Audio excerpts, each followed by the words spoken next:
podcast made by basketball fans for basketball fans. From the hottest takes, news, analysis, and passion for the sport that we all love, this is the Fast Break Pod with Finn James and Will Tremaine. Welcome into the Fast Break Podcast, the podcast made by basketball fans. For basketball fans. Finn James. Will Tremaine. Back again with another episode. Merry Christmas, everybody. I hope everyone had a good time with their family and or friends. Yep. I know we had a pretty good time on Boxing Day.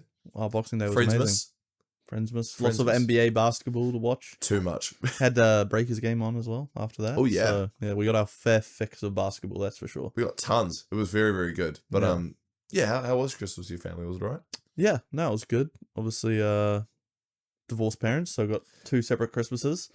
Split the day. But no, it was good. We had some lunch with Dad's family and then made our way down south. Spend time with the mumsy. Yeah. What about you? Spent some time with my family in the morning, then went to my girlfriend's auntie and uncle's place, and then came back and had heaps of people around there and just good vibes. Prepared for Friendsmas. Prepared for Friendsmas the next day. That was a lot of time in the kitchen, but it was worth it. Yeah. Friendsmas was great. But yeah, of course, as always, there is going to be so much to dive into on today's episode. NBL round 14 has continued. There was a bit from round 13, but I mean, it was quite a while ago now. So we're kind of just jumping into what's happened in round 14 so far. Yep. There's still a few more games left, considering they're playing kind of every day still until like a little bit into the new year. Yeah. We'll look a little bit at the NBA if we have time, but the big thing on the podcast today, a good friend of ours, Daniel Powell, the Christchurch and Auckland hooper that we grew up with, was actually on the podcast today. And we're playing that right now and then getting right back into it. Time to welcome in our next special guest on the Fast Break Podcast. We were teasing it quite a few times actually, leading into the week. But of course, we're joined by Daniel Powell, a very good friend of ours. Yeah, good to be home. Good to be back in Auckland for a little bit. Good to catch up with everyone. Yeah, I was going to say, like, you haven't been back for, I feel like, a little bit now. Yeah, almost a year now, So, yeah, good to come back. Good to see how things have changed. I feel like Auckland's changed quite a lot. Really? But, yeah, I mean, like, driving around, you can just see little changes, like the buildings that were under construction before are now finished. But anyway.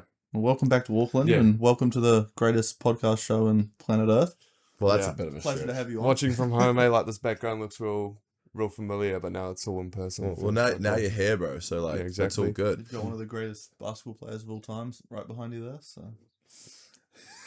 Yeah, let's swiftly move on. It's great to have Dan on. Obviously going to be running it like we always have with some other episodes, kind of getting into Dan's career because I feel like it's an interesting one, Dan.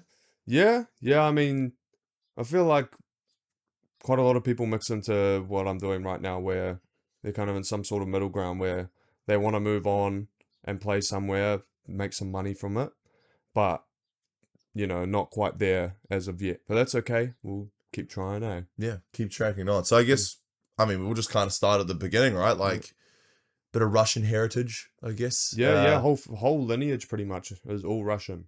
So that's quite cool to talk about. So all the history that goes back that way. But born and raised Auckland, always been Auckland, eh? Started hooping when I was like 10, in Takapuna Primary. Oh! Yeah, just chucking up threes, hoping they go in, and then in intermediate, I started watching basketball as well, and that's when I really fell in love with the sport and was like, wow, like, this is really cool. I want to be able to do this stuff. I want to emulate all like my favorite players, like watching LeBron do dunks. I'm not going to do that for a while, but it would be cool to do that one day.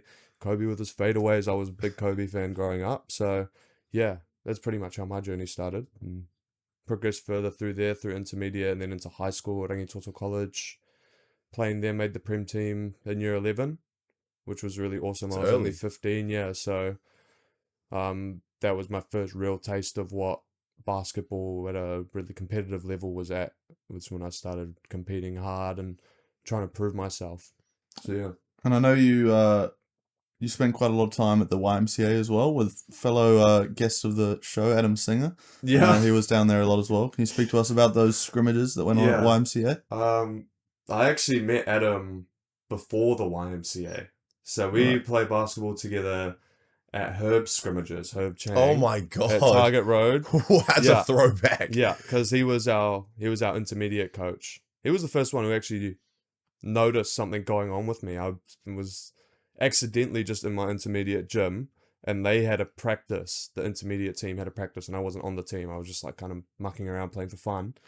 and I actually did quite well in the practice. Like I did the right passes, made some shots, and he was like, "Oh, this guy can actually kind of play." So I started going along to those scrimmages, and that's where I met Adam.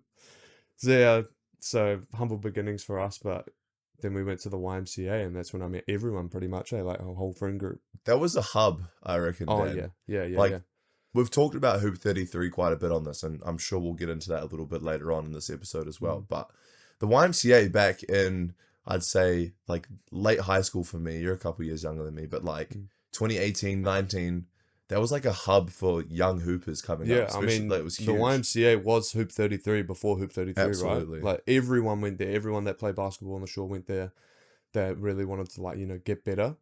So, yeah, awesome spot, eh?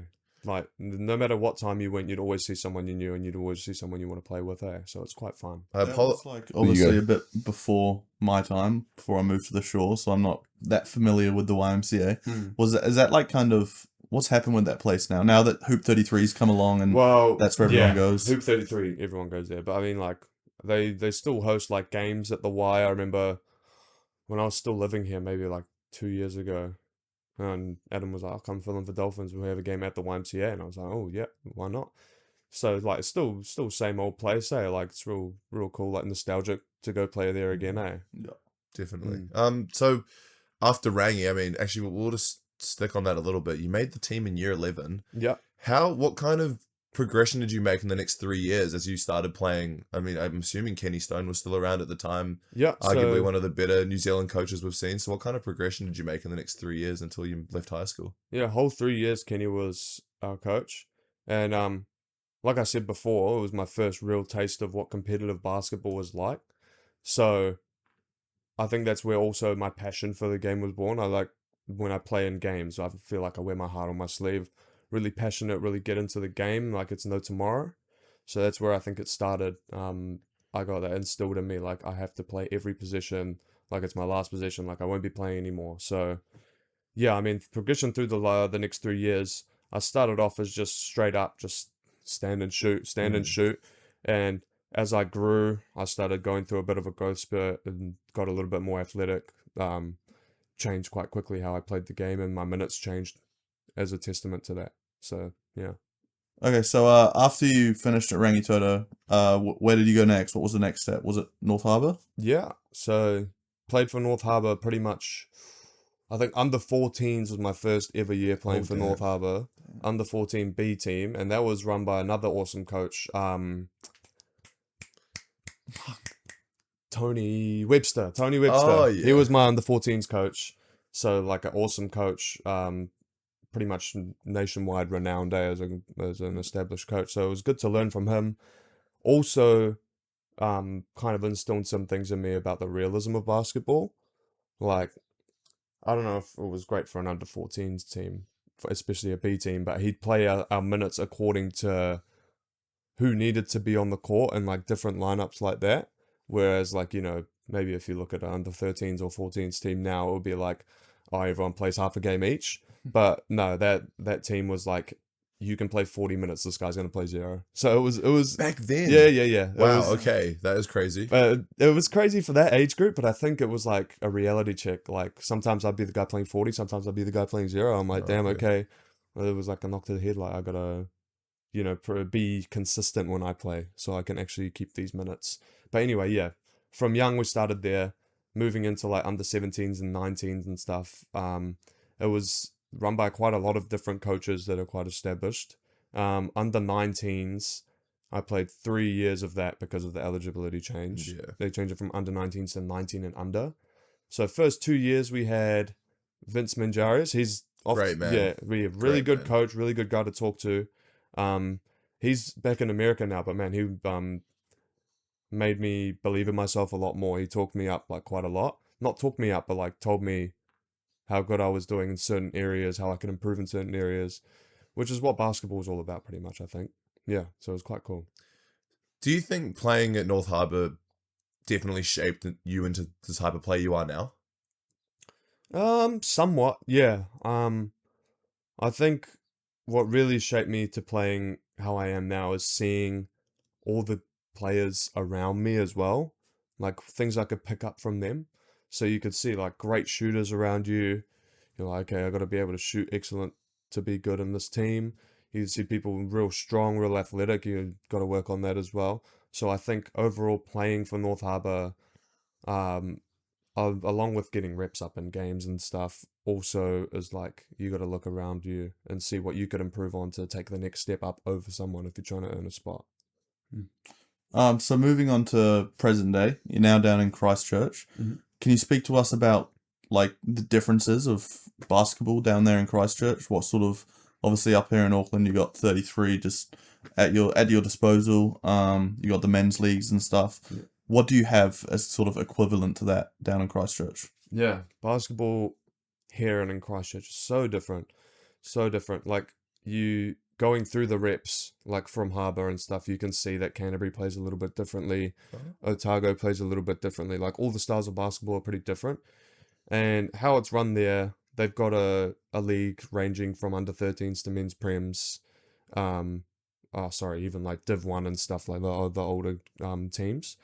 But I feel like here and there is different where they take it a bit more seriously in the men's leagues, and after high school, after university basketball, you can still continue to play at a competitive level, even if it's not like, for money or anything, not professional. It's still like competitive and you get to keep playing. That's what it's all about. That's important because, I mean, this is an experience that I've had up in Auckland. I think I've probably spoken about this on our podcast before, but I was never going to make pro. Let's definitely put that out the window. Like, there's something that I was never going to achieve. But one thing I really struggled with was after high school, and even a bit of, like, we had university nationals as well, but that was only like a one-off tournament. Yep. After leaving high school and under 19s was finished, because obviously you had Super City and stuff. What can you play? I think it's men's league, right? And that's something that's really hard for people that don't crack it into cells. Yeah. I mean, like you growing up and playing, you start to gain that competitive drive and more, like starting to love winning, starting to really hate losing, and you want to keep experiencing that even after high school. And for it to just be cut off, it's like something that needs to be worked on for sure in all of New Zealand, I think. Yeah. More basketball outside of school. Yeah, it's very interesting that you're saying how different it is in Christchurch then. Do you think, compared to where you are now in Christchurch and to Auckland, do you think Christchurch has kind of figured it out a little bit more than Auckland in terms of basketball that's outside of the professional level? Yeah, I mean, I think, because I'm not sure, to be honest, how long they've been running the league, but ever since I got there, like everyone always talks about, hey, you got to go jump in men's, you got to come play prems, and I'm like, is it just like a normal men's league like what we have here where it's just play once a week, that's it? But no, they train once, some teams even twice a week. Wow. Okay. Like they do in high schools, or even some semi-pro teams do that, and then playing on Saturdays. So, I mean, yeah, it's really awesome. I think they've got it, like they're on the right track, I'll say that. So you have that Saturday league that you're playing in as well, and I also know that you've told us you've been doing some trainings with the Rams as well. Yeah, just what are those scrimmages. like? So, season for the men's Prems League, the season finished in August. So since then, kind of we had about a month to lazy around, kind of kick back, but starting to pick up again the Rams, and after another good season, so they kick off scrimmages. We started doing weekly scrimmages. I think Tuesday and Saturday we run, and it's really, really good. Like the best players in Christchurch pretty much coming all together to play basketball. Even outside the Rams, I don't want to like say any names just in case they're like, don't want any controversy or anything. But no, like it's competitive runs. It's really good. And the youth, the youth are quite strong in Christchurch. Like they can really play, So it's really cool to see like on a weekly basis how improvements are made and stuff like that. It's quite a like hot spot for like New Zealand talent, I think, Christchurch. They have quite a few guys that have come up through the ranks and really made a name for themselves. When I initially got there, I was like, I didn't know a person in the city, So I was like quite interested to see who I'd bump into there. Some Aucklanders that I knew down in Christchurch hooping. Some guys, just like some local guys straight away, like took a liking to me, and it was really good fun playing with them. But yeah, I mean, you can play in a lot of places there, but if you are down bad and don't have any runs to go to, I think it's pretty difficult to find places to play, like if you don't make the right connections. What do you think the community like is down there in terms of basketball? I think Auckland's huge, right? There is so many little different centers of basketball in New Zealand, whether you're playing in Auckland, that is, if you're playing on the North Shore. I mean, you got the EBA out east, you have stuff out west as well. Is Christchurch sort of centered in one hub, or is it kind of dispersed around the city as well? Well, yeah, the men's league, it's played at Cowes Stadium, so same place the Rams play. So that's played there every Saturday. Obviously, Rams take priority. So if they're booked out, then there's a bunch of high schools dotted around the city that they played at. I know that for a fact that's how men's prems go. I did play a little bit of under 23s this year as well, and that's a bit more dispersed, like around the city, different high schools, different gyms around the city. So there's like a lot of good places to play for sure. And speaking of like other pathways you can take, there's the Tupu League. Mm-hmm. Can you speak to us about how that's kind of helped out in your basketball journey? Yeah. I mean, for professionalism, to make it into a professional league, you need to get good film. That's like the number one thing, I think. I've done like so much research on it. There's this guy on YouTube called Jose Colorado. Man, he's like, he knows a lot of stuff about getting into professional basketball. Film is king. Tupu League had great film, so that was awesome to get some highlights done at that league. But yeah, it's a shame that it's like cut off now. So yeah, we'll see what happens through there. Yeah, were you a fan of it? I think personally, I mean, I tried to play it. Obviously, I wasn't good enough. But I think in terms of Basketball New Zealand trying to add a Division 2, which I think sort of was the idea. It was sort of that, yeah. Were you a fan of it? And what do you think they could have done better for it to kind of, once again, because obviously they've cut it out this year, like you said. What's something they could do to try and bring it back? Yeah. Well, again, like, felt really nostalgic, like going to a tournament with a team from New Zealand, like repping some colours. It was a new team. I played for North Canterbury, made it to the semis, and that was like the best North Canterbury had done ever. So it was really cool. We had a great like team. So it was kind of like team based. We'd all eat together, but since we were all like over 18 adults, it felt really different because we could kind of just go off on our own, go for a walk, get some food, get something to drink. But yeah, that league I think was super beneficial because they had a rule where they could have, I think, 2 or 3 NZNBL or NBL1 from Australia players to come through if they played under 15 minutes a game. So it was good to play against people that actually had the experience, but it was also, you know, good because you'd get coaches' eyes on you from different parts of the city. Like a lot of Taranaki coaches were there, a lot of the Palmy coaches were there, a lot of eyes on the game, which was really awesome to see. Can you just kind of now talk to us about like what are your aspirations in basketball? Like short-term ones, maybe some long-term ones. Well, yeah, I mean, a bit too late for the NBA now, eh? Never too late, Dan. When I was 10, 11, I was like, I'm going to the NBA. I was so into it. I was like, I'm going to the NBA. There's no plan B ever. Now I'm grown up. I'm like, okay, well, that's unrealistic unless, you know, I grow a foot taller. But, yeah, plans for basketball. I don't know. I'll just see what where it takes me. Like I'm still going to continue to reach out to teams. I'm still going to talk to people.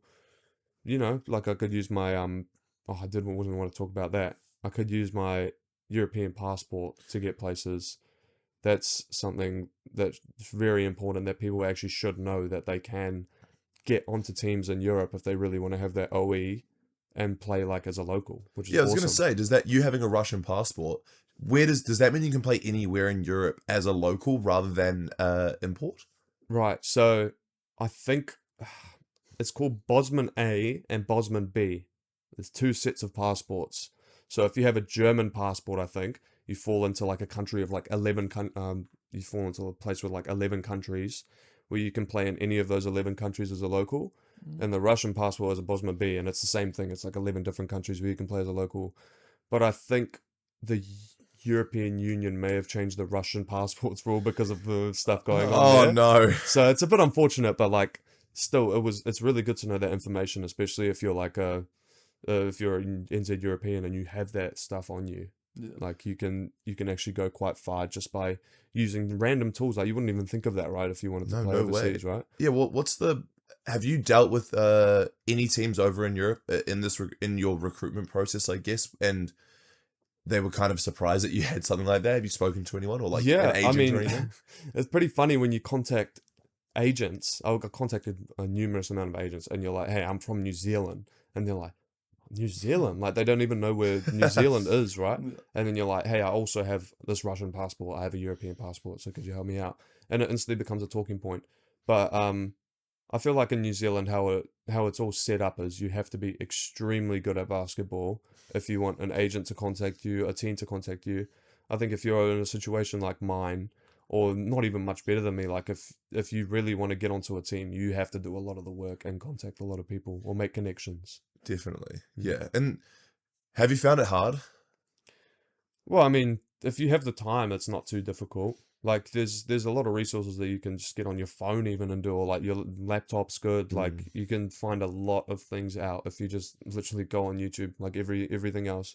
If you want to fix your car, you go on YouTube. If you want to go play basketball, you can go on YouTube and do that too. So yeah, it's important that people like understand that you can find a lot of things online. And is that tape that you got from the Tupu League, is that kind of the main material that you're using to send out there? Yeah, I mean, there's a Tupu League tape I've got. I've also got tape from back in uni. Made a tape recently of Christchurch, which is cool. So, like, yeah, there's a lot of different things you can use, but importance of getting professional game tape is so beneficial. Like, you'll get a lot more looks if it looks nice. And have you got an agent at the moment? Nah, not at the moment. Nah, I tried with some people. You know, some demands that I quite didn't like, but that's okay. Like, you gotta advocate for yourself unless you're a lawyer and you know the ins and outs of a contract. You actually have to be quite thorough with how you look things through. Otherwise, it couldn't. You know, it's a great business to get into, agency, but some people do it for the wrong reason. So you got to be careful. Well, if there's any agents out there watching. Yeah, maybe we'll see. Yeah, we'll see how that goes. We'll keep going. Yeah, you mentioned university before, actually. Yes. You went to Auckland Uni, from my knowledge. I mean, I've actually played against you there at one time. Yeah. What was that kind of experience like? I mean, obviously they don't have a set university like week league like they do in other countries. I think Australia has one, but I know they have nationals. I've played in a couple of those and 3-on-3. Yeah. How important do you think that little kind of sector of basketball is for people studying that maybe still want to play at that competitive edge? Yeah, I mean, yeah, I think Auckland Uni does quite well. They have an interfaculty league that I played in, which was awesome. And that's like throughout the week on like a random Wednesday, Thursday at like 2:00, you have a game in the middle of your lectures, which is quite cool. So they did that quite well. And then the uni league, yeah, they'd have 3-on-3 around like April, May. You'd go travel down to another city to play that, which is really cool. You get to see the different facilities that different universities have. I thought that was really cool to see. And yeah, it was huge, Like the teams I was in, we did all right. We came second and then third in the two teams I played for. All right. Well, I pretty mean, good, bro.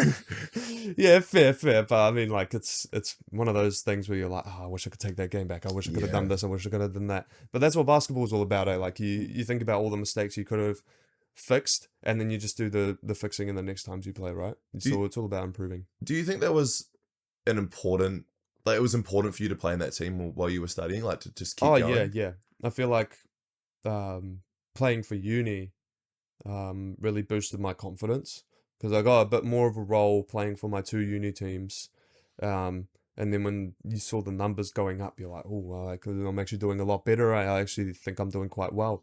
And then the numbers kept going up, and I was like, oh, maybe this is not like too easy, but maybe this is a good stepping stone that I can use to get to a higher level. So yeah, that's what it is with I think like in general professional and semi-professional basketball is you start getting to a point where people will see you as too good for that league, and that's the goal I think until you make it to the NBA. We had when we had Josh Koyman on the podcast last year as well. He had a very similar situation with you where he was kind of like in that limbo area where he was like really good but didn't really have that opportunity. He went to uni. Yeah. And we played together on that AUT team, and he had a crazy year, and now he's playing in Big V. So I guess it's sort of like a similar situation with that, but you're still trying to sign. Yeah. Yeah, I mean, like, it's really about making connections, Like, Josh, great player, He's done good in Shepherd, and he even won a championship his first season, which was mean. And then he made some connections through some mates, found some coaches. Like, that's what it's about, Like, you got to find some friends. I think with New Zealand, Like, it's not often that you'll find a guy playing pro elsewhere. I mean, Japan's starting to pop out now. Like, Dan Fortu's made it over. Isaac Fortu's been there for ages. He's playing in Japan. That's an amazing league. Like, that's a good good set point. Like, I'd like to play there one day as well. But first, I got to make some connections. First, I got to play well. You know, it's all about proving yourself. The Japanese league is severely competitive now. Like, Oh yeah, Yanni Wetzel's been playing over there. Finn Delaney played in the second div as well. Yeah. I'm not gonna lie, the coin's really good. Yeah. Even in the lower divisions, like B2, B3, yeah, they be paying. yeah. It's like the coin is great, but also like Japan's a great country to live in. Eh? Like I don't know about working and stuff there, but I know just living there, you know, having things taken care of for you would be like an awesome experience. Eh? Can we talk a bit more about like your actual basketball game style? I've obviously been able to play with you 33 a couple times, and no glaze, but you're a very athletic person on the basketball court. Obviously, even last night, Adam throwing you lobs, trying to dunk it, like that's not something you see on side scrims at 33 much. Yeah. Can you just talk to us like about your game? Yeah, it's funny because like it wasn't always like that. Like I mentioned it before, started off at Rangi as just a straight up catch and shoot guy, and then as I grew a bit, as I started going to lift some weights, is when I really noticed that I can like start to jump a bit higher. So I mean, like my play style started off as shooter. I can still shoot, but I need to get back to work. I'm a bit washed at the moment, but it's okay. We'll get there. And then yeah, just around the rim. I like to just finish around the rim easy, dunk sometimes. We'll see. You know, but I've incorporated a lot more passing into my game, I feel like, which is Good. yeah, no, obviously good, but I think just being able to make the right reads is becoming a bit easier for me. They just come with like playing experience. Yeah, Yeah. just getting reps in. Comes like shout out to my coach in Christchurch. Her name's Laurie McDaniel. She put a real emphasis this year on actually learning to make the right reads in trainings, in games, and my assist numbers went up because of that. Turnovers maybe went up a little bit too, but that just comes with the process. That's what it is. When you pass the ball more, you start to throw it away a little bit more, but that's okay. Yeah, so she put a real big emphasis on it, and she's a great coach, so shout out to her. You've kind of been running the point a bit down there then? Yeah, ball in my hands a little bit more, so yeah, when scoring isn't working, you pass it. So, yeah, it's been working well. And that's playing in that Premier League on a Saturday. Yep. I just want to get into that a little bit more, actually. How competitive is that league compared to what you've played in Auckland in terms of men's league? Man, yeah. I mean, the fact that they actually train there to play, like they're putting in a lot more work to be ready for those games. Well, I feel like the men's league here is obviously they're still very competitive. Like people want to win, they don't want to slouch, but you have to put in a lot more work outside of that to be good. But I feel like in Christchurch you can kind of get away with just going to your training and then the game, but that's not my opinion because I work outside of that anyway. But yeah, So they're like running plays and stuff. yeah, we got so- sets, actions, yeah, all that. So it's like a well-drilled basketball Yeah. competition. Like that's the one thing in Auckland, which I think is just really struggling outside of Sal's high school reps. Essentially, when you go play men's league, it's honestly just street ball and everyone plays a 2-3 zone. Yeah, no, definitely a lot more way more structured there for sure. I think, yeah. So it's good fun playing in that league, eh? Yeah, absolutely. I can definitely tell that. So that's good. And I mean, if you got tape and stuff as well, when you actually, I want to get into this as well. When you have tape from a quote unquote men's league, when you send that off or make a highlight reel, can people like kind of tell that it's not like a semi-professional league, or do they just kind of watch you play and just kind of? Well, I feel like the eye test is huge. Yeah. Like if you were to watch LeBron play in a men's league and he would just caption it like Christchurch men's league, and he looked amazing in that, he'd still look amazing in the NBA, right? So it's the same thing. Like you just have to present it well, and then it looks good either way. And obviously Tupu League. What's your hopes for that, like, in the future? Do you think that could come back? Because, like we were saying, it was kind of a perfect Division 2 to, like, the Sals. Yeah, I think it was huge because I had a few mates who, I don't know if I'm allowed to say, but they've actually signed contracts to play in the NZNBL. So I think it was really good to just get eyes on the game of people still trying to be competitive, even if like let's face it, we can't all play in the Sal's NBL, we can't all play NBL 1, but to actually still be competitive and, you know, give yourself that chance is something that I think is important for sure. Do they need to, this is my opinion, I think they need to change the eligibility for Tupu. At the moment, like you said, you can have, I think you said 2 to 3 players that have played Sal's or NBL 1 or Big V that average less than 15 minutes. Yeah. My opinion on this is that they should have no professionals at all. Even if you're just on a roster and you ride the bench and play Rapid League and Sal's, I think you shouldn't be able to play in Tupu. What are your thoughts on that? Yeah, I mean, it's an interesting take because, like Tupu League, you could kind of think of it as like a mini Sal's NBL team, considering that those 2 to 3 players from Sal's are your imports, right? Oh, okay. So you could think about it in that way. But also, I get your point. Like, it's meant to be a stepping stone league to get you into the Sal's NBL, even training with the teams, right?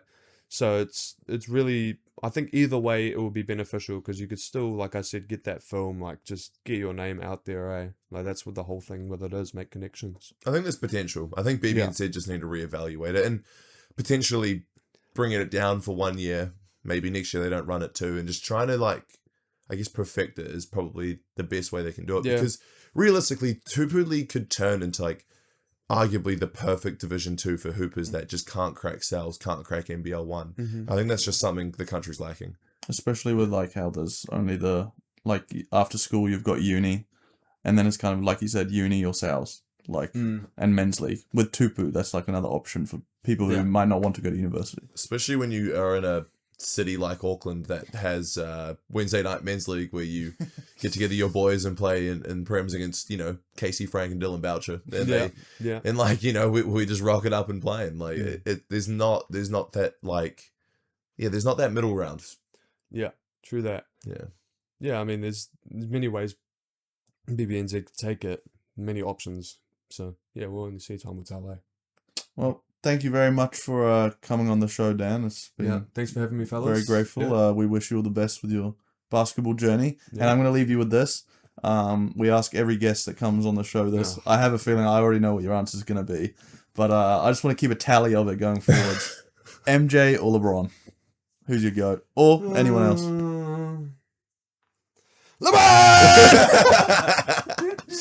That's LeBron, man. It's LeBron. Oh, thanks so much for coming on, Dan. Thanks for having me again, best. fellas. All the best with the basketball endeavors, and everyone keep an eye on him. Everyone keep an eye on Dan Powell. He's coming up. Yeah, hopefully. Hey, we'll see what comes this season.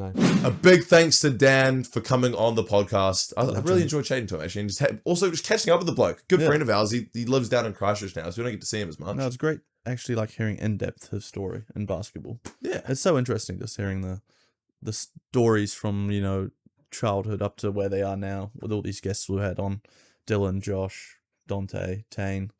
It's very interesting. All unique. Yeah. All unique experiences. Exactly. Yeah, no, it was very interesting to kind of dive into somebody's basketball career where they haven't really cracked the pros, but I mean, in my opinion, I think Dan is easily good enough to play at the pro level. It's not for lack of ability. He's a phenomenal player who's definitely at that level. Oh, yeah. It's just, another, you know, just story of difference to other players. We've seen those guys, our previous guests, they've obviously been able to crack that. I think Dan's just been a bit unfortunate with some opportunities. Yeah, it just goes to show you how small New Zealand is in terms of basketball, I guess, eh? Yeah. Very interesting chats, and big thanks to Dan for coming on, and we always will hope the best for his future endeavours in the basketball space. But we'll be getting into, of course, the regular scheduled programming on the Fast Break podcast. A bit of NBL news to jump into that has kind of unfolded in the last week or so. This came out last Sunday, just after the podcast was uploaded. The Southeast Melbourne Phoenix have moved on from their import Hunter Maldonado. This is honestly no surprise to me at all. He was averaging 9 points a game, about 4 assists, so not surprised that they were going to be moving on from Hunter Maldonado, but they've replaced him with former NBL champion Ian Clark. Massive. Huge signing. You weren't high on Hunter Maldonado from the start. I remember preseason you were even saying you don't rate this guy. So, no surprise, especially no surprise to Finn James that he's been let go. But yeah, like you said, Ian Clark, that is huge. Just his wealth of experience, winning championships, former NBA player. I think that's a massive signing. For Yeah, I sure. mean, he spent a lot of time in the NBL in the last, 5 or so years. Yep. Spoke to JaVale McGee a couple of weeks ago, and even he's got a good relationship with Ian Clark, and Ian Clark apparently spoke quite highly of the NBL to JaVale while he was over in Puerto Rico. So, not surprised to see Ian Clark back over in the NBL, considering how much time he'd already spent over here. But NBL champion, but also he was a part of that Warriors team, no? Didn't he? Probably, One of those chips. I think he must have won. surely, right? I remember seeing him come off the bench for Steph Curry. At some Yeah, point in yeah. time. I think he would have been. Yeah, definitely one Probably of those four fact chips. check maybe us on that, but Yeah. he probably was. For sure. Maybe 2015, Yeah. maybe 20. He was around a while ago now, wasn't he? He was, yeah. Yeah, I feel like he probably did win a chip. They had a few like random point guards on their bench, that Warriors team. That Patrick McCaw. yeah, and then He won 3 chips on 3 different teams, though. he did the Raptors one. He got a And the chip, right? Lakers. Did he? No, was it 2 Warriors, then Raptors? I don't know, 3 Quinn Cook as well. Do you remember him? Quinn Cook. Yeah, another Yeah. former backup point guard. They go through those quickly there in Golden State, don't they? Yeah, they do.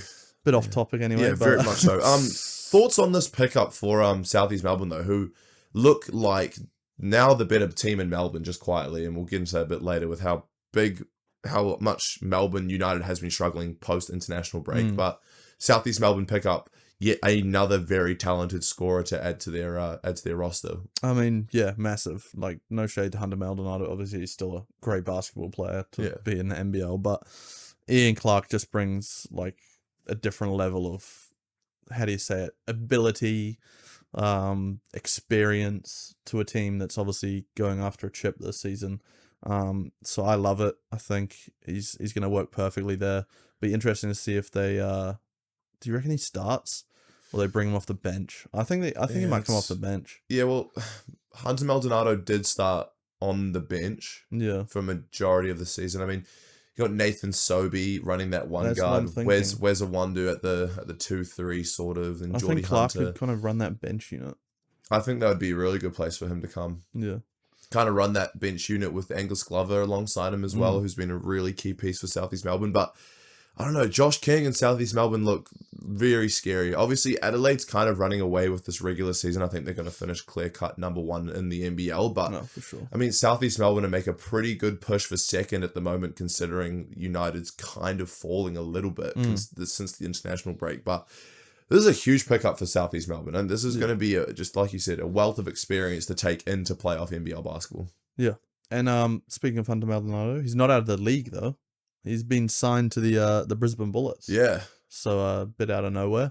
They needed an injury replacement for Dakota Matthias, who's gone down with some sort of injury a few weeks ago. So they're just, I mean, he's already in the country. They needed somebody quick. I don't know how long. They don't have Dakota any Matthias. title aspirations either. So Well, I mean, after what they produced against the Breakers last week, I don't know what's going on over there, but yeah, I mean, Brisbane they're clutching at straws here, I'm not going to lie. I mean, I understand this is a unique league and can be hard to adjust to at times, but Hunter Maldonado I don't know. I just feel like they could have picked up a local guy that might have been better than him just quietly. yeah, I agree. But I don't know. It is what it is. But yeah, that's kind of all that's been really happening around the league in terms of some news, some signings. But we'll get into round 14. We've had 4 games so far, 5 if you're including the 5 actually, yeah, including the Breakers game on Boxing Day.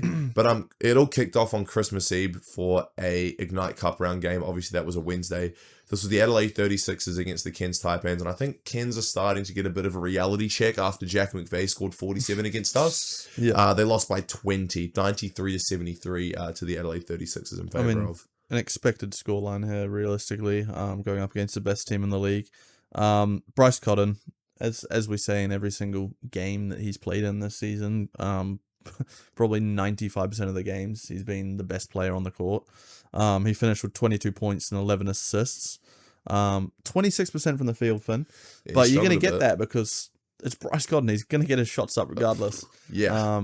And most of the time they're going to go in. So occasionally on nights like this, they might not be fooling as much, but best player in the league, best player in NBL history, in my opinion. Yeah, he's got that right to be able to do that thing. And for people like us to not sit here and slander him because, he can do whatever the hell he wants on a basketball court. And he's already, I reckon, wrapped up the MVP for the year. Yeah, for sure. I don't know how they could give it to anyone else. No. Some other standouts on this: Nick Rakocevic, the import off the bench, season highs in 19 points and 13 rebounds for both. I mean, he got suspended a few games ago, but he's come back and been pretty strong as well. Jack McVeigh, 9 points. Yeah. Really struggled in this one. And then Sam Wardenberg, 19 points.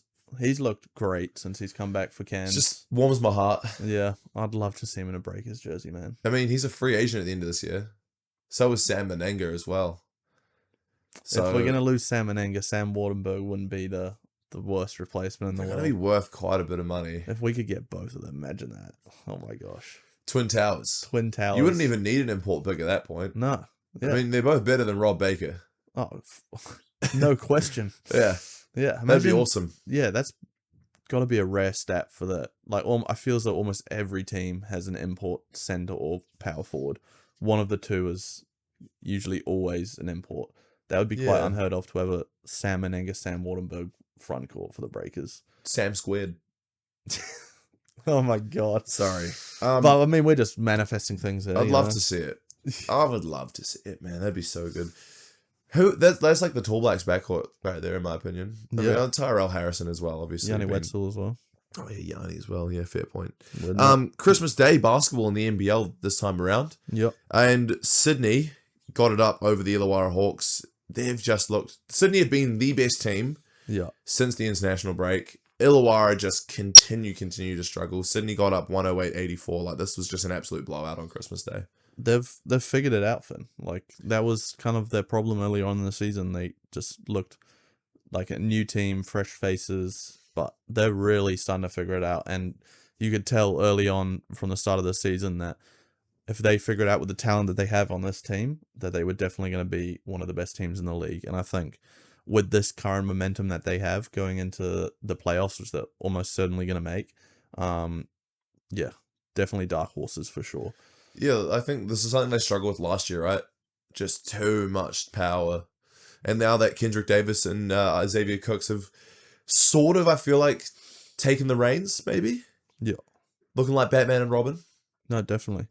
Kendrick Davis, speaking of, had 27 points and 9 assists in this one. So, he's definitely looked like, since he's come into this league, almost like a clone of Bryce Cotton. And that's like massive praise. Yeah.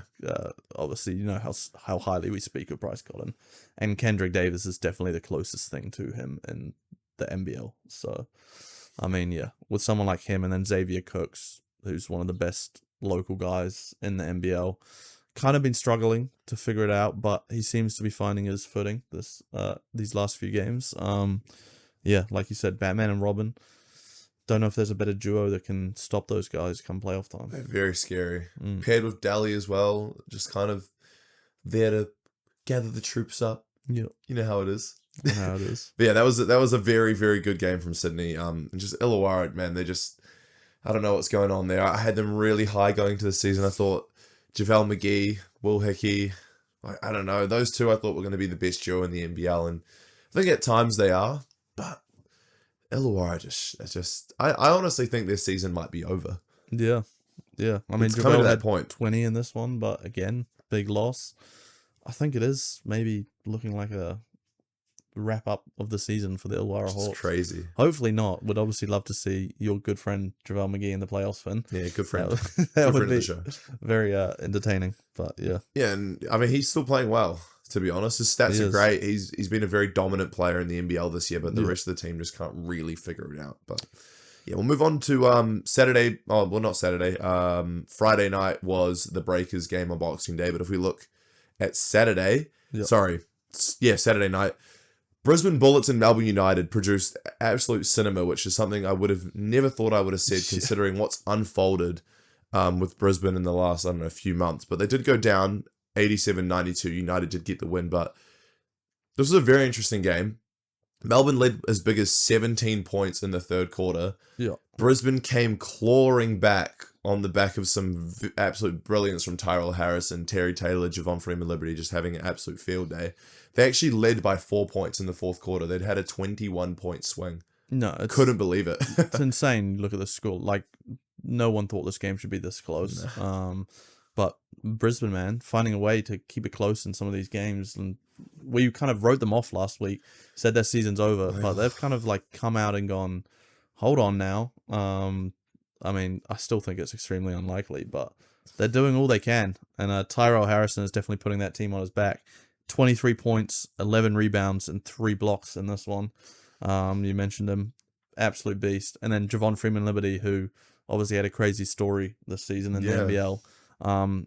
He's now back, and he's kind of he's doing his best to fill that void that Casey Prather's left, finishing with 21 points in this one. Yeah. So those two. United just had 5 guys kind of all step up. Chris Golding led the team with 19. Mm-hmm. He got the starting nod again after Dean Vickerman continues to just toy with the starting lineup, which is very confusing. But I know United did get the win. Yeah. But like, they've only won 2 games since the international break, and they went 9-0 to start the year. They're fallen out of the top 2. They're sitting in 3rd. Yeah. Alarm bells ringing, or like what's going on in Melbourne? For sure, alarm bells ringing. Yeah. I mean, and especially with the rise of teams like we just mentioned before, Sydney, and then you got Southeast Melbourne, you got Adelaide. I think it's looking less and less likely that Melbourne can raise that banner this season. Yeah, personally, from my point of view, I think they're out of it. I don't think they're going to win the chip now this year. I'm definitely leaning towards, Adelaide, Sydney, Southeast Melbourne. I'd have all 3 of those teams over them in my power rankings list, personally. Which is so crazy because like a 9-0 start to an NBL season, I couldn't believe it. Yeah. I did not think they were going to be that good. And I mean, the Shea Ely injury saga continues with them. I think that's something they've struggled with all year, but I don't know what's happened to them. It's somewhat like us last year, the Breakers. I mean, not quite the same extent, but we started out phenomenally last year. And then Top of the table. break. International break, we sucked. And then obviously, you guys know what happened from that point on. Taco Fall. Goodness gracious me. Good Honestly, riddance, I have he's gone. nightmares about that season still. Yeah, fair enough. And last night we had the 36ers who, got another win in this round, 95-84 over the Wildcats. Yeah, an interesting game. 9 points in the 3rd quarter for Perth. That kind of sealed the deal for Adelaide. There was a 29-9 quarter, I'm pretty sure. Yeah, I know you've said it in previous episodes. They sometimes at points it feels like they don't have that guy to just go to get a bucket. And that's evident with 9 points in a whole entire quarter in a close game, which they could have won, and then they go and do that. I think Christian Doolittle obviously just needs to. We've seen times where he's been elite. He's made like 4 threes straight and iced a game. I want to see more consistency, I think, from him. Just every game being that guy they go to in the 4th quarter to get you a bucket. We talked about it last episode, and you had a prediction. You know how Perth went down and Doolittle struggled immensely. I mean, I forgot who they played last week because it's been a while now. My memory's kind of, with everything that's gone on the last Christmas and everything, got a bit foggy. But he bounced back with a 30 bomb last week. But then he didn't play particularly well in this one. And, Perth go down. They came off the blocks really hot, though. I think they led by as big as 14 in the 1st quarter. But Adelaide being Adelaide, they weren't going to be, shut out forever. Bryce Cotton ended with like 36 points. Like, it was just gross. And, they got the win. And Adelaide are just continuing to prove, like, who can beat them? Yeah. And then, especially when they get 17 points apiece added from Flynn Cameron and DJ Vasiljevic, just having guys around Bryce Cotton that can give you 15 plus points any given night, that's massive. They're huge. Isaac Humphries as well, who obviously has been one of the best centers in the league this season. And then Zylan Cheatham, who is just jack of all spades. What's the phrase? Jack of all trades. Jack of all trades, that's the one. I saw someone use that the other day on one of his day in the life videos on the I NBL watched page. that. That's actually really good. Yeah. He's like so the good. NBL's version of Draymond Green, but far more bouncy.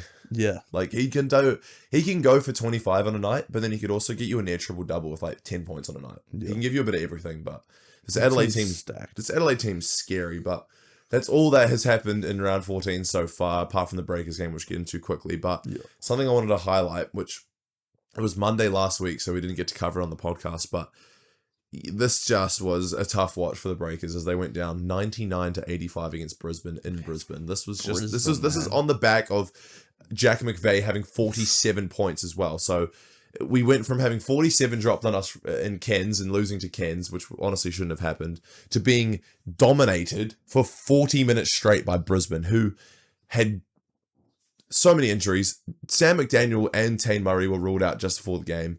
And this was Daryl McDonald's first game as head coach after they got rid of Stu Lash and we lost. Bro, it's insane. I remember a couple weeks back on the episode, we previewed these two games, Brisbane and Cairns, and I think we both said we need to win both of these games. I think we said we will win both. Yeah, we will. We were so confident. Two bottom of the table teams. We were like, we got to come away from this 2-0, and that will keep our season alive. And the exact opposite happens. We go 0-2. Against Cairns, and then Brisbane. Obviously, we covered the Cairns game. Jack McVeigh dropping 47 on us, and then going to Brisbane and losing a game there as well. That just, we cannot be having these things happen if we want to make that 6. And I'm almost at the point now where I'm like, I'm almost running us out of that 6 spot. Oh wow! Okay. I know that's a hot take. That's a hot take, and especially considering the game. The other game that but happened. just on this Brisbane game, like Parker was excellent. Parker had 26 points. Yeah. Brockington also played quite well. He had like 18 on good efficiency. Carla Davison had career highs in points and rebounds with 15 and 7. Give him more minutes. But honestly, yeah, low key. Out of the 3 of them, everyone else was absolutely garbage. I'm not even going to put it lightly. We were just bad. We were really bad. Defensively, we were out of sync. Like, can't hit a 3 to save ourselves. We had so many unforced turnovers in that game. I could not believe it. Yeah. We tried to make a big push at the very end. I think we put it within single digits in the 4th, but it was too late. And they just kind of went out and blew it out in the end. You mentioned Brockington with 18. I think, and we talked about this off pod, we need to go to Brockington more often, I think. There's some games where he just doesn't seem to be getting enough touches, because when he's really on form, he can just go and get himself a bucket. Oh, yeah. And I feel as though we don't utilize that enough at the Breakers, obviously. PJC's our main go-to guy, and that's going to stay the same for as long as he's wearing a Breakers jersey, but I feel as though they could definitely find opportunities to go to Brockington more. And in this game, 18 points they did. But then other games, it's like he'll finish with 2 points, and it's like, what the hell? Wait till I recap you on what happened in Tassie. Yeah. Speaking of, Boxing Day, which... Yeah. This was an interesting one. I was a little bit I wasn't very confident considering what had unfolded the 2 games before. Yep. Also, the boys flew back to New Zealand, spent some time with their families on the 24th. I think they trained Christmas morning and then flew to Tasmania either on the 25th evening or 26th morning to Tasmania. But, they got the job done. It was ugly. Nail butter. But in overtime, 81-80 somehow got it done. And the teams were only ever separated by 10 points, which the Breakers led by, I think it was halfway through the 2nd or 3rd. But yeah, we got the job done in very ugly fashion. And that actually moves us to 3-0 against Tassie this year, which I was very surprised. For sure. So, and a very important game, because they're obviously one of those teams fighting for the 6. I just feel as though, going back to the last 2 games, if we can't beat a Cairns and a Brisbane, I don't know what the future holds for us in this season. But obviously, we're doing all we can to still make that 6, and a win over Tassie is massive. 81-80 scoreline obviously doesn't seem incredibly low, but that's in overtime. This was a very low scoring game. Yeah. It was like 60 to 60 something with 2 minutes left in the game. It was so low scoring. Yeah, it was I think the game finished 71 apiece. Yeah. What is that? How's it even possible? But, a few standouts for me. Sam Menenga just had a big bounce back game. He struggled quite badly against Brisbane, to be honest. He did. Put Will Magnay on another poster. Wowee. He's getting some, speaking of tape from the Dan Powell interview, he's getting some very good footage to put on his next mixtape for, all those other big teams. Bro, he has caught a lot of bodies this year, including the one on Jack White in the fever break. But Sam was very, very good in this game. He had 20 points and 7 rebounds. I think he was just excellent. PJC finished with 17 and 10. So struggled from the field. I think it was 8 of 23 or something, but he was incredibly clutch down the stretch and did hit the eventual game winner, which is a very tough layup over Will Magnay, who's probably he's a premier shot blocker in the league. So PJC iced the game. Those 2 were definite standouts. Did anyone stand out for you? maybe not for the right reasons. Brockington and Baker combined 4 for 20 from the field. Far out. So again, maybe they're wanting us to start bringing up the conversations of, are they the right guys again? And I'll keep saying, I think Brockington does fit this team. Like I mentioned before, I think we just need to give him more touches. As for Baker, he's getting better as the season goes on. He's proven that he's got that 3 ball. I think he is the best 3-point shooting player on our team. But I mean, man, he has some games where you're just sitting there and you're like, what does he do? Very inconsistent. Yeah, incredibly inconsistent. Like, he did have a big block in this I was one. gonna say, gotta give him credit for that. So I mean, clutch time block. He can show up when needed. I need to see more consistent gameplay from Rob Baker. Yeah, like he strings together a couple really good games where he'll shoot the ball really well, and then he'll just he'll struggle a lot. But yeah, he did come up with that block against Bryce Hamilton at the end of regulation was, I mean, it saved us really. Yeah. So that was huge from him. I mean, defensively he's okay, but I just think offensively, he's just struggling. And Brockington as well, 1 for 8 on the night. I did not expect that, to be honest.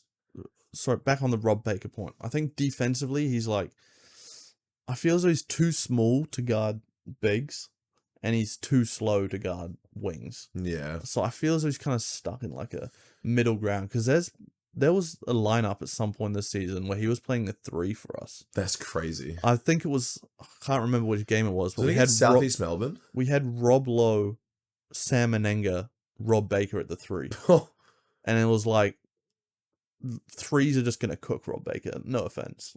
They're too shifty and quick for a guy like Rob Baker. And then you put him on a center and it's like they can just have his way with him. So yeah, I don't know. He needs to be guarding 4s, I think. Yeah, I mean 6'11", but moves like a big child in my opinion.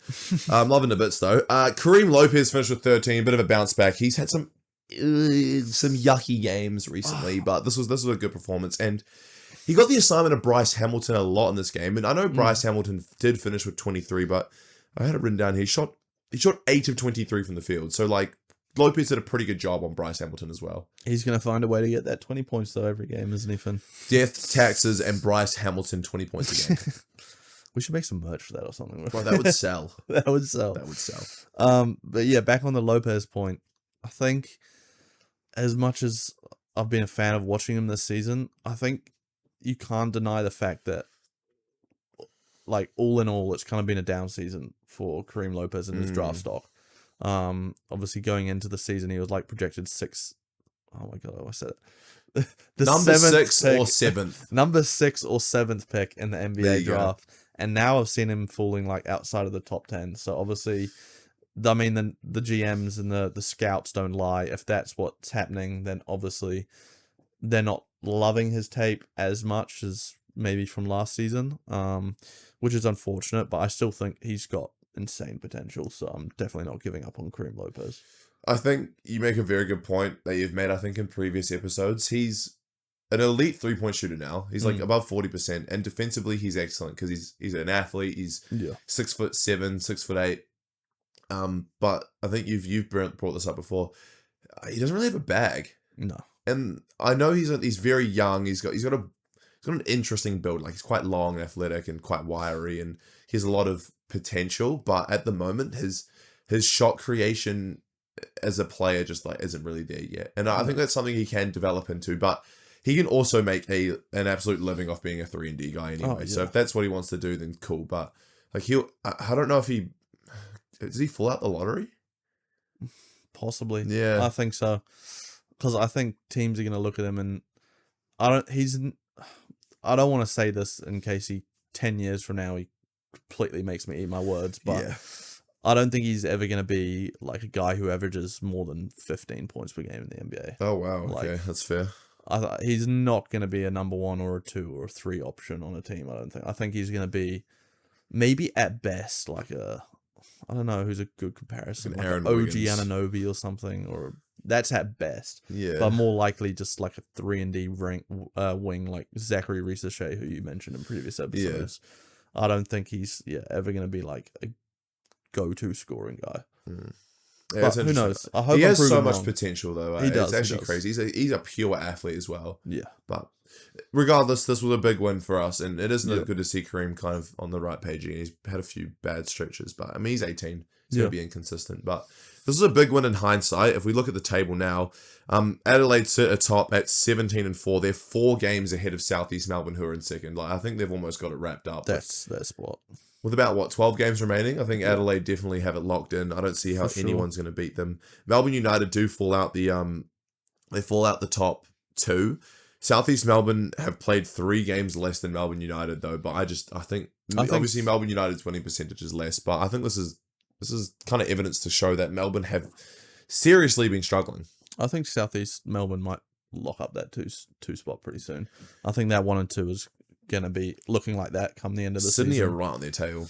Yeah, I think if I had to do predictions now, I think Sydney jump Melbourne and finish 3rd. I think Melbourne obviously still hang in there and finish 4th. And then Perth, I think they're going to wrap up that 5th spot quite comfortably. Yeah.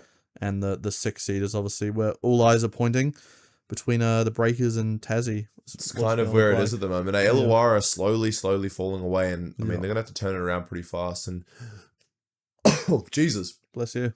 What happened there? Illawarra just continue to kind of prove that maybe they aren't ready to go back to back. But yeah, New Zealand, we're 1 win behind Tassie now, and that win against them in the round just gone is huge. Yeah.